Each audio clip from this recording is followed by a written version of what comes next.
Hello. After a brief pause, my daughter Emma answered the phone. She sounded oddly nervous, and I couldn't help but ask, "Emma?" "It's Mom." "Where are you right now?" Who is this? Mom is right next to me. I thought Emma might be playing a prank.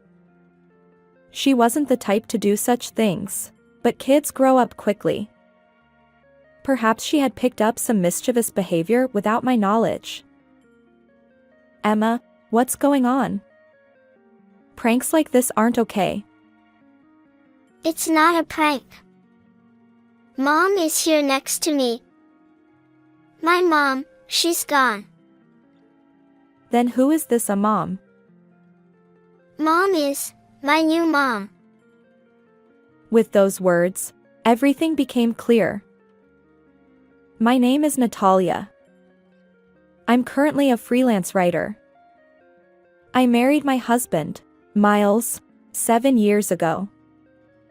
2 years later, we welcomed our daughter, Emma. Emma is incredibly adorable, and Miles and I have poured endless love into her.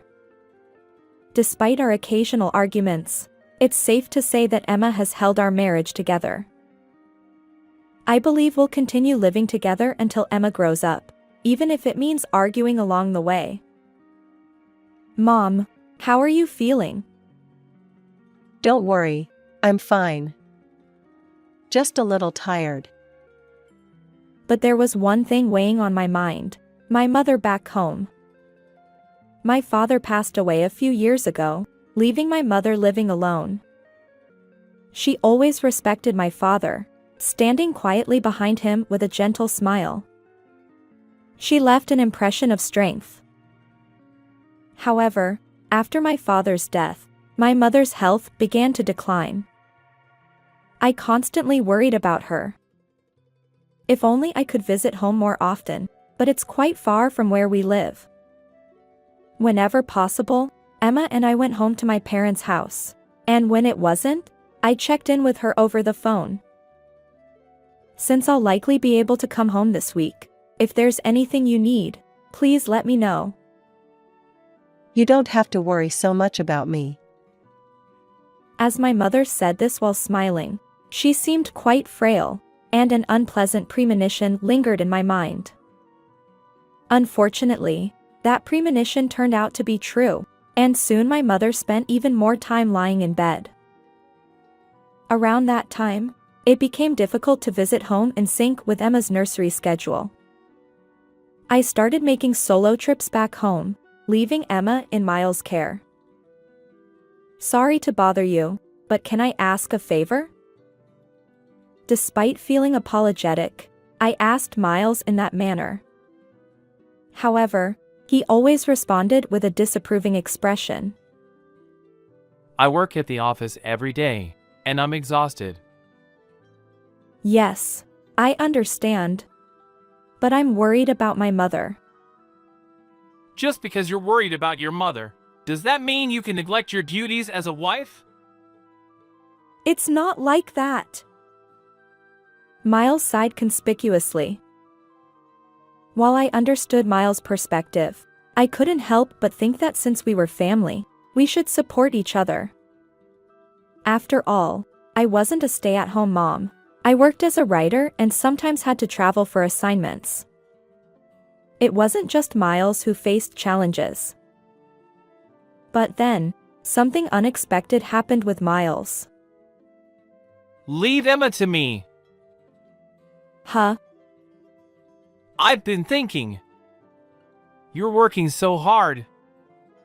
Besides, taking Emma with you every time you visit your parents' home must tire her out. Well, yes. And since you're a freelancer, you have more flexibility alone. It's more practical for me to take care of Emma. That makes sense. For some reason, Miles enthusiastically volunteered to look after Emma. I was taken aback by his sudden change. I wondered if I could truly entrust Emma to him. But Miles had always adored Emma, and at that time, my mother's health was deteriorating significantly. So, I decided to leave Emma in his care until my mother's condition improved a bit. In hindsight, that decision was a mistake. Now, all I feel is regret. After that, I became extremely busy, spending more time on work-related trips and at my parents' house than at home. The act of carrying my laptop while visiting my mother was quite burdensome, but thanks to Miles taking care of Emma, it became much easier. However, during that time, something seemed off with Emma. "Emma, what were you doing today?" I was out with Dad. Since Miles started looking after Emma, she began acting strangely distant toward me. When I asked her anything, she avoided eye contact and nervously answered. I wondered if Miles had influenced her somehow, but when I asked Emma, she simply replied, "It's nothing." Even when I tried to confront Miles, he just got angry and said, "There's nothing going on." Juggling caregiving and work, I couldn't dedicate much time to this issue. Besides, Miles seemed oddly intent on keeping Emma away from me. Something must be going on, I thought, but I couldn't take action. Then, one day, I received a sudden call. My mother had collapsed. It was a stroke. Ironically, it happened the day after I returned home from visiting my mother. I rushed back to her house. Fortunately, someone saw my mother collapse in a public place, and she was quickly taken to the hospital. Unfortunately, the damage was severe, and she passed away. I stayed at my parents' house, handling various arrangements. My mother lay on the bed, seemingly asleep, and it was hard to grasp that she would never wake up. But the reality was that she was gone, and time moved forward regardless of my feelings. When everything was prepared, I contacted Miles to attend the funeral. Can I skip it? What? I have an important job the next day. It's a family funeral. Can't you take a day off if you explain the reason? She wasn't my parent. Why would you say that? You're so annoying. Fine, I'll go on the day of the funeral. After Miles hung up, I sat there, a mix of anger and disbelief. Even with a busy job, isn't it natural to be there for family during times of sorrow? Miles had hesitated even about attending the funeral. Naturally, Miles didn't help with the preparations. Instead, my aunt and her daughter and her husband volunteered to assist on the day of the funeral. There were many things I didn't understand, and I would have been lost on my own. Thanks to them, I managed to complete all the arrangements, but I felt utterly exhausted. I'm incredibly grateful to my aunt's daughter and her husband, even though they were practically strangers. As for Miles, he arrived just in the nick of time for the funeral and left immediately afterward. Whenever relatives asked about him, I'd vaguely smile and say, "He's a busy person." After the funeral, I planned to return home right away. I felt I needed to resolve things with Miles. However, there were numerous tasks related to my mother's inheritance and changing the property title. Ultimately, I couldn't return home for several days. When I finally got back home, I couldn't believe my eyes. What? My house, which I hadn't visited in a while, felt eerily empty. It seemed like no one had been there for quite some time. I checked inside, and to my surprise, all of Miles' belongings and household items were gone. What is going on? I searched every room. Emma's belongings were also missing. Panicking, I contacted Emma. I had given Emma a child-friendly smartphone. I had reservations about letting a 5-year-old have a phone, but as a freelance writer, I occasionally traveled for interviews. Miles also worked, leaving Emma alone at times. Having a means of communication was essential in case of emergencies. So, Emma had her own smartphone. Hello. After a few rings, Emma answered the phone. She sounded oddly nervous, and I couldn't help but ask, "Emma?" "It's Mom." "Where are you right now?" Who is this? Mom is right next to me. Huh? I thought Emma might be playing a prank. She wasn't the type to do such things, but kids grow up quickly. Perhaps she had picked up some mischievous behavior without my knowledge. "Emma, what's wrong? Pranks like this aren't okay." It's not a prank. Mom is right next to me. My mom, she's gone. In Emma's tearful voice, I suddenly realized that something unimaginable might be happening. For now, I needed to calm Emma down and find out about Miles. Emma, it's okay. Can you tell me calmly? How is Dad doing? Dad is at work. He's working for Mom and me. Then who is this a mom? Mom is my new mom. With those words, everything became clear. Miles suddenly taking care of Emma was all connected to this. And I could speculate that Miles had influenced Emma and taken her away. I focused on dispelling Emma's misunderstanding. Fortunately, Emma didn't fully believe what Miles had told her, and she listened to my words sincerely. Her distant behavior during the call was because Miles had deleted my contact information from her phone. I was furious at Miles for such cruel actions. Are you truly my mom? Yes. Don't worry. Please wait. I'll come get you. Yes. After ending the call with Emma, I immediately dialed Miles. He didn't answer right away, likely busy with work, but I persisted. Eventually, he picked up. What? I'm working right now. Hey. What did you do? You're so annoying. Where are you right now? Oh, so you finally noticed. You've been busy taking care of your mother's house since you've been completely absorbed in your mother affairs. But it was my mother's funeral. You never helped, and... There's a limit to everything. Besides, your mother wasn't my parent, so I don't owe her any assistance. Miles continued with a sigh. You don't do any housework or cooking, and Emma is entirely my responsibility. You're not a good wife. What are you saying? I'm preparing for a divorce. I plan to find a better wife than you and remarry. I've decided to sell the house too, so get rid of your stuff. I was left speechless. Certainly, I may have neglected some household chores and childcare due to caring for my mother. But isn't that understandable? Besides, it's not like I did nothing.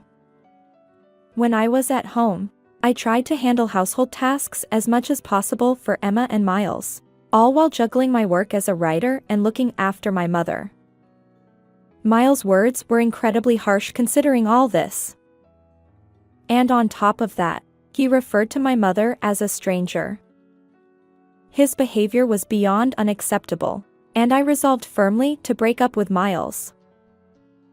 After ending the call, I immediately started preparing for the divorce.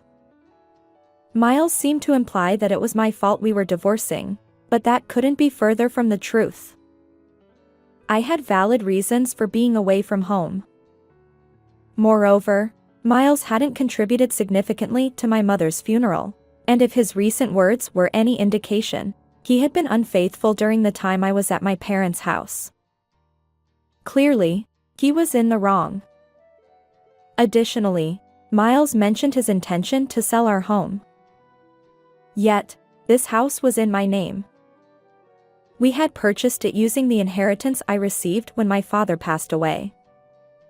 At the time, I was pregnant and considering moving to a family-friendly apartment.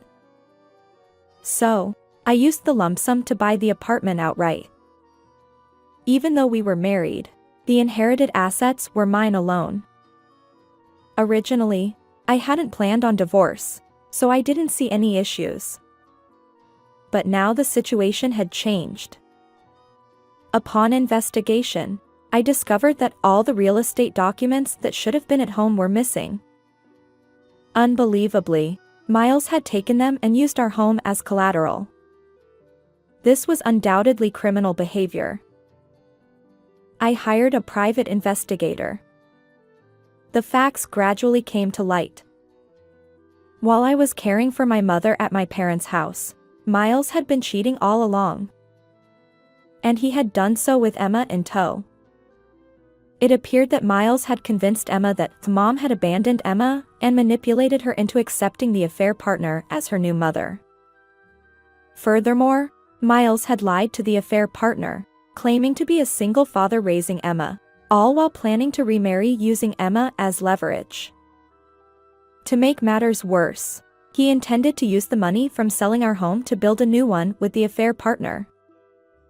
Miles' actions were beyond reprehensible, and I felt nauseated by them. First and foremost, I had to reclaim Emma. With that determination, I immediately took action. I consulted a lawyer and filed for a court case. During the trial, Miles was quite reluctant to relinquish custody of Emma to me. I have more financial stability. Well, I earn enough to provide for Emma comfortably. Our discussions reached an impasse. However, Emma's words became the decisive factor. I want to live with Mom. Respecting Emma's wishes, I gained custody, and we proceeded with the divorce. At that time, I decided to claim compensation for the affair-related emotional distress and child support. Wait a minute! What does this mean? By initiating the legal proceedings, Miles was exposed for not having divorced as he claimed. Consequently, the affair partner also accused him of fraud and demanded compensation. As a result, Miles now struggles financially due to payments for emotional distress to me and child support, as well as compensation to the affair partner. Currently, he supplements his income from his main job with late-night part-time work, barely making ends meet. It's entirely his own doing. On the other hand, Emma and I moved to a location near elementary and middle schools, close to the train station. I considered Emma's growth process in our decision. Fortunately, besides the compensation and child support, I have my mother's inheritance and earnings from my writing. I won't face any difficulties until Emma reaches adulthood. I regret trusting Miles and allowing Emma to experience such unpleasant memories. Moving forward, I hope we can create happy moments together. How did you like this story? If you enjoyed it, consider subscribing to my channel. See you in the next video. My name is Amy. I'm a 34-year-old office worker. I've been married to Tom, a classmate from my university days, for 10 years. Actually, we don't have children yet. This is because I had a surgery due to illness when I was a child, and which has made it difficult for me to conceive. At the beginning of our marriage, my parents-in-law were looking forward to holding their grandchild soon. Of course, it has to be a boy. He'll be the son and heir. That's right. Amy must give birth to a boy. My parents-in-law's family isn't a venerable one. My father-in-law is an office worker, and my mother-in-law is a typical housewife. Although my husband is the eldest son, he is always a bit absent-minded. I remember the day vividly when my parents-in-law got upset and came to my house. That was just after we told them that we were thinking neither to inherit their house nor live together. They came to our house again and again, shedding tears as they tried to persuade us, so it was quite a struggle to make them give up. However, I explained that in order to live with my in-laws, my husband would have to quit his current job and it would be difficult for him to find another job as a regular employee with the same treatment due to the recession. Despite this, my parents-in-law insisted they could introduce someone who could help him find a job and urged us to come over. My husband seemed astonished and said to them, "If you keep pushing, I'll cut ties with you." For both of them, the statement from their own son seemed to be quite tough, and the discussion about living together ended there. However, it was a different story when it came to urging grandchildren. After years passed without having children, my mother-in-law finally reached her breaking point and began persistently contacting us. When will we ever get to hold a grandchild? We aren't getting any younger, you know. It's about time you start thinking about the future. I'm sorry, but there's nothing we can do about it. Even though I was asked, "When will you have a child?" I was the one who wanted to know the most. While our friends who got married after us were getting pregnant one after another, why couldn't we have a baby? Was it because of our unhealthy diet, or lack of exercise? Though I looked back on my habit, the reason was unclear. Recently, my husband and I went together for a consultation at a fertility clinic, but no specific cause was found. If there had been a cause, there might have been a chance of pregnancy through treatment. However, the doctor also looked at the test results and was puzzled. There doesn't seem to be any major health issue that specifically hinders pregnancy. It might just be a matter of timing. Why don't you wait and see how it goes for a while? Even if the doctor said so, I'm already 34. The older I get, the more difficult it is to be pregnant. When I told that, the doctor suggested an advanced treatment. However, that treatment costs a couple 100,000 yen per session. Whether to undergo the treatment or not eventually became a discussion with my husband. Every night as I got into bed, I've started researching about the treatment, and it often led to sleepless nights. We decided to take our time and consider whether it's really better to undergo the treatment or to continue our lives with just the two of us. However, it's not just my mother-in-law who didn't allow it. My sister-in-law, Nancy, often teamed up with my mother-in-law to speak ill of me. On that day, when I finished work early and was about to go shopping, suddenly my phone rang. It was from my sister-in-law, Nancy. Hello? I heard from my mom. You're having trouble having a baby, aren't you? Yes, that's right. Hey, Tom is the heir to this house. Don't you understand how serious it is if you don't have a boy? How long are you two going to fool around? You have to start thinking seriously about the future. We're not fooling around. We're seriously considering it ourselves. Please don't pressure us like this. I couldn't understand why I had to be told such things. What's even more unforgivable is that all these phone calls and remarks were made when my husband wasn't around. That's why my husband had no idea he's being subjected to such heartless words from both of them. Since they kept calling repeatedly despite being at work, I told her not to call me during the day unless it was an emergency. As soon as she heard these words, my mother-in-law erupted in anger. What are you saying? Not having an heir is an emergency. It's because you're always working so much that you can't conceive. She yelled so loudly that people around us could hear, and they started looking at me with disapproval. That's enough. Anyway, I'm going to hang up. Feeling uneasy, I hurriedly ended the call, but it was already too late. Can I have a moment? I was suddenly called by my boss and we had a discussion in the conference room. Lately, you have been getting a lot of calls during work hours. Isn't it inappropriate for everyone to keep answering personal calls while on duty? I'm terribly sorry. I'll make sure to explain to my mother-in-law about this. If it's an emergency, it can't be helped. But it doesn't seem like that's the case. Right? If it continues, I'll have to report it to the president. Being cautioned by my boss and looked at disapprovingly by those around me, I felt mentally exhausted. Even my colleagues with whom I had been close seemed distant, and I found myself eating lunch alone more often. Despite working diligently, I couldn't understand how things had come to this. Before I knew it, I had lost 11 pounds in weight. I had a poor complexion due to the inability to eat, and I had been feeling unwell for a while. Even the colleagues who had been distant before seemed to realize the severity of the situation and suggested taking a break from work. However, I was in no condition to even listen to their advice properly. After I got home, I sat alone in the dark room, shedding tears without even turning on the lights.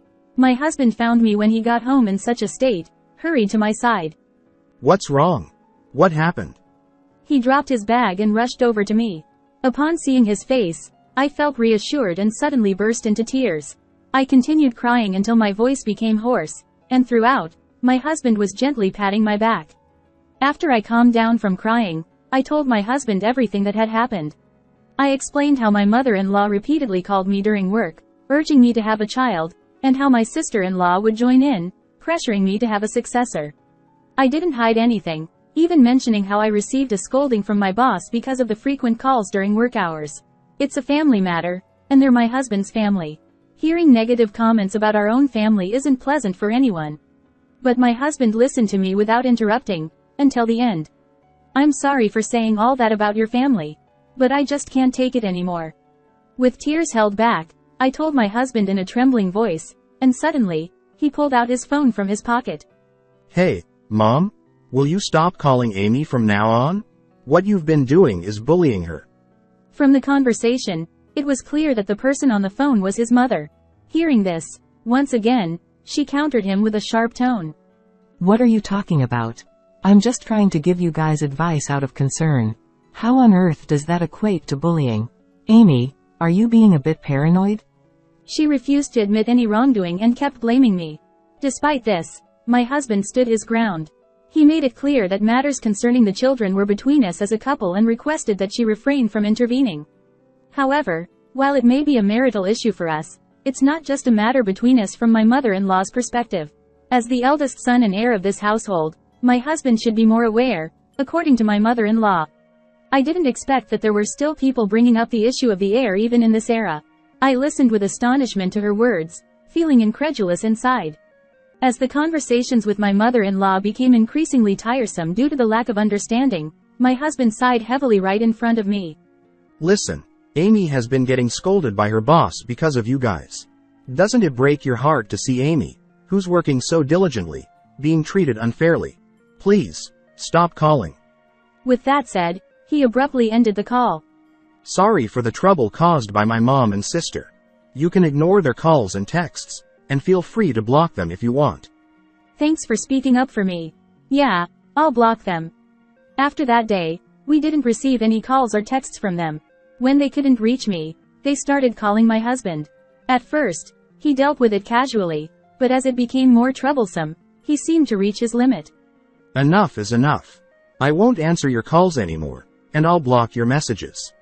With that, even my husband started blocking their calls and messages. The two who couldn't accept it showed up at our house later, banging on the front door and shouting loudly. Hey Tom, Amy? We are here, open up quickly. We've come all the way to visit, so why can't you even welcome us properly? What kind of upbringing did you have? I'd like to see your parents' faces. While they criticize us for not opening the front door, isn't it more uncouth to shout loudly at 6 a.m. on a holiday? My husband was awakened by the commotion, and was quite angry, not only because he had just woken up but also because his mother and sister had been making noise outside since the morning. Enough already. Do you know what time it is? If you make any more noise, I'll call the police. Just mentioning the word, police, might make many people hesitate and stop their harassment, wouldn't it? However, even when they heard that, they didn't leave. Instead, they showed a stance that they wouldn't leave until they were let in the house. Thinking that it would be a considerable nuisance to the neighbors, we reluctantly unlocked the door. As the door opened, they casually kicked off their shoes and barged into the room. What do you think you're doing? Ignoring calls and messages, is this how you treat your real parents? Exactly. It's so disrespectful of you as a daughter-in-law. Especially when I came to share the news of my pregnancy. What? Pregnant? With that, Nancy took an ultrasound picture out of her bag and showed it off in front of me. Nancy, who got married last year, had conceived a baby with James. My mother-in-law proudly mentioned it was her first grandchild and boasted about it to me. Congratulations. Take care of yourself during this important time, I said. Nancy smirked and said, You must be feeling jealous that I got pregnant first, right? I didn't particularly feel jealous, but there was a slight tinge of envy. However, since many friends who married after me were already giving birth, I had grown accustomed to being overtaken. Still, Nancy's constant boasting with a smirk on her face didn't exactly warm my heart. Probably Nancy's pregnancy had shifted my in-laws' focus. My husband's mother had simply stopped bombarding him with incessant calls. However, my mother-in-law seemed a bit disappointed that the baby turned out to be a girl, as she had her heart set on a boy initially. Nevertheless, I think it was happy that they had come to see us. When my husband expressed this sentiment to them, my usually opinionated mother-in-law fell silent. We hadn't given up either. We kept going to the hospital repeatedly, continuing with the treatments. Sometime later, we knew that Nancy had given birth. Looking at the photos, the baby had fair skin and sparkling eyes, undeniably adorable. After things settled down, family members gathered so my husband and I attended with a gift to celebrate. Seeing the baby peacefully sleeping in the corner of the crib, I couldn't help but smile. Oh, how adorable she is. Her eyes look just like Nancy's. Tom remarked. James approached us while we were conversing and asked if we wanted to hold the baby. Holding the baby with unfamiliar hands, I was first surprised by how light she was. Watching her sleep so peacefully in my husband's arms, I wondered if we would feel such endearment if we had our own child. At the dinner table, the conversation naturally turned to the baby, and once again, our situation was brought up by relatives. You've been married for years now. Why haven't you had children? Being parents is what makes you complete. You need to become parents soon to reassure your own parents. Such remarks pierced my heart, leaving me feeling uneasy. As I struggled with the conversation, Tom, who was sitting next to me, responded. That's true, but having a child is a blessing. We want to be well prepared whenever the baby decides to come. As my husband responded with a smile, they didn't pursue the matter further. But, 2 weeks after meeting Nancy's baby, a miracle happened to us. Surprisingly, we found out that I was pregnant. Despite years of struggling with infertility, both my husband and I were overjoyed at the long-awaited pregnancy. However, since it was still early in the pregnancy and I was not yet in the stable phase, we decided to not inform our parents until the stable phase came. Shortly after learning about the pregnancy, morning sickness set in, and I experienced several days of poor health.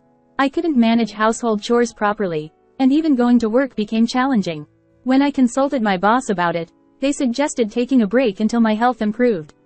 Considering my long history of treatment, those around me refrained from urging me to go to work. Grateful for their consideration, I decided to take a break until my health improved. My husband, despite being busy with work, actively helped with the household chores. Are you okay, Amy? I got something light that you might be able to eat. Do you think you can eat it? Thank you. I can't believe how nauseous I feel. It's tough.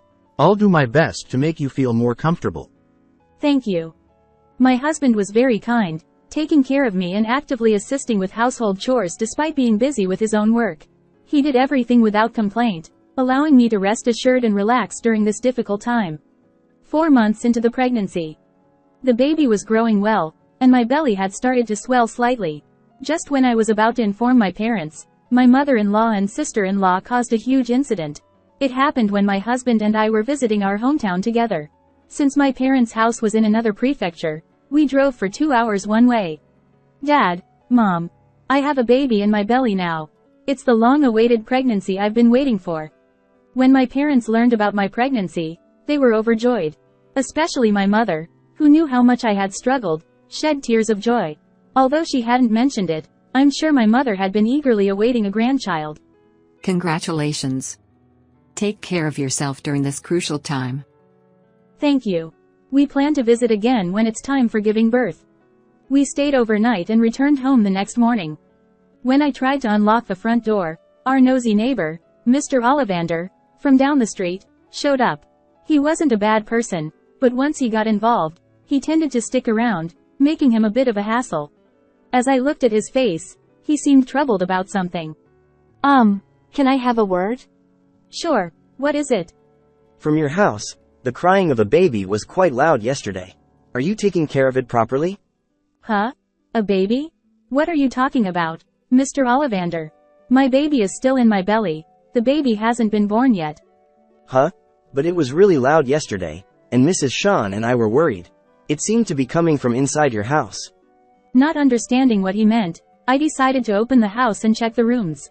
There was no baby born yet in our house, so it must have been a misunderstanding on Mr. Ollivander's part. Hey Amy, it's urgent. Come over here. What's wrong? Wait, what is this? In the middle of the living room, there was a baby lying on a futon. The baby looked unwell, with a full diaper emitting a foul smell. Wait, isn't this Nancy's baby? I recognized the baby. It was the girl born to Nancy. But why was she sleeping here? There were many questions, but at the moment, we needed to call an ambulance and the police. My husband and I made calls, and within about 10 minutes, both the ambulance and the police arrived. The baby was quickly taken away by the ambulance, and during that time, my husband and I were asked by the police. Mr. Ollivander, who claimed to have heard the crying yesterday, also participated in the police inquiry. Was it around 2 p.m. yesterday? I saw 2 women entering this house. One of them was carrying a baby, so I assumed it was yours. The crying was quite loud, echoing outside. We left for my parents' house yesterday around 10 a.m. Besides, as you saw, our baby hasn't been born yet. Those 2 women were probably my mother-in-law and sister-in-law. To be sure, we tried calling my mother-in-law and sister-in-law, but couldn't reach them. So, my husband called Nancy's husband. Unexpectedly, we got shocking news. Nancy and my mother-in-law were apparently on a trip to South Korea together. Nancy mentioned that our daughter was supposed to be with you, Amy. That's why I didn't make any confirmation calls. I never imagined this would happen. They probably assumed we'd be back that day, so she left the baby. They never expected us not to return during the day. I quickly told him the hospital information and he said he would head there immediately. After explaining the situation to the police, they said they would ask my mother-in-law and her daughter upon their return and left my house. After the police left, anger began to well up inside naturally. I couldn't forgive leaving their child alone in such a room just because they wanted to have fun. My husband and I headed to the hospital where the baby was transported. The doctor informed us that while the baby was weak, there were no life-threatening issues, and she could likely go home in 2 to 3 days. Oh, thank goodness. I was so worried about what might have happened. Amy, Tom, I'm truly sorry for what happened. Nancy's actions led to a terrible incident. No, we're just relieved that nothing serious happened. However, there are still lingering mysteries. One of them is how they managed to break into our home. Neither my husband nor I have given out spare keys to anyone. How could they have possibly gained access? Regardless, we need to change the locks as soon as possible. I'll contact a locksmith to come over. Yeah, let's do that. But, will only changing the locks truly solve the problem? As long as they know where our house is, they might come back again. Fortunately, the house was company owned, and we've been considering buying our own home when we have kids. I should discuss it with my husband and we should consider moving to a different location until the house is ready. Sometime later, I received a call from James. He informed me that upon their return to Japan, they were immediately taken into police custody for questioning. Apparently, they had assumed that I would take care of her baby, so they left at home. They never expected that we weren't supposed to come back. They were taken in by the police on suspicion of child abandonment. However, they seemed unwilling to accept responsibility. I'm not guilty. Amy is the one at fault. She didn't take care of her in my place. I'm innocent. Exactly. We never thought they would leave the house unattended. They didn't inform us beforehand. They are at fault too. They persisted in blaming me for not taking care of the baby, insisting they had done nothing wrong. Even the police officers conducting the inquiry were astonished by their selfish opinions. As for how they managed to enter my house, it turned out that during a previous visit, my mother-in-law found a key in the entrance. Then, she secretly took it and had a copy made without my knowledge. Assuming I had simply misplaced the key, I hurriedly had a spare made. I never imagined they would secretly duplicate the key. In addition to child abandonment, they were arrested for unlawful entry into the residence. Later, my father-in-law and James came to our place to apologize for what they had done. However, as long as we stayed here, there was no doubt they would come back again. You can't live here with peace of mind as it is. Yeah, maybe it's best to move out as a result of this. With that in mind, we decided to move. Luckily, we found a new company housing soon, and we moved there. Moving while pregnant was tough for me, but we managed with the help of our parents and relatives. It was a short period until the new house was built, but the fear of they coming back was unbearable. After the move, sometime later, my mother-in-law called. It seemed that she and my sister-in-law had come to the previous house, but it was after we had already moved out, so they called angrily. What's the meaning of moving without even informing us? We were planning to visit. I didn't ask you to come. Don't you have something else to say? After causing such an incident, shouldn't you apologize to me? That's not our concern. It's your fault for not telling us you'd be away. To still claim innocence at this point was beyond belief. I was not just angry but also bewildered. I see. Well, we'll never see eye to eye. Then, goodbye. Wait. There's something important I need to discuss with you today. What is it? Both Nancy and I have been kicked out by your father-in-law, and we have nowhere else to go. Nancy might lose custody, and we won't even get to see the baby. We're homeless now. So, can you let us stay with you? What? It seems that they were cut off by my father-in-law and brother-in-law and lost the place to live. They tried to seek help from us and went to the house where they used to live, but it was already abandoned. They must have been calling out of desperation. However, I couldn't bring myself to live with people who could cause such an incident without any remorse. I'm sorry, but I can't live with you guys after what happened. I'm about to give birth soon, and I want to spend my time peacefully. Having you both around would disrupt that peace. Goodbye. Wait a minute. After hanging up, I blocked their calls and messages, including my sister-in-law's. When they couldn't reach me, they bombarded my husband with calls, asking to live with us. However, my husband made it clear that we couldn't accommodate them either. With nowhere to go, they seemed completely stunned. Later, they ended up in an old apartment, juggling multiple jobs to get by. However, they struggle with interpersonal relationships wherever they go and constantly changing jobs. Also, they're tight on money and they argue almost every day. On the other hand, I welcomed my long-awaited baby into the world. Holding my child in my arms fills me with indescribable love and warmth. I'm sure that there will be challenges. I am determined to work together with my husband to make our child happy. How was today's story? Don't forget to subscribe to the channel. Until next time, take care.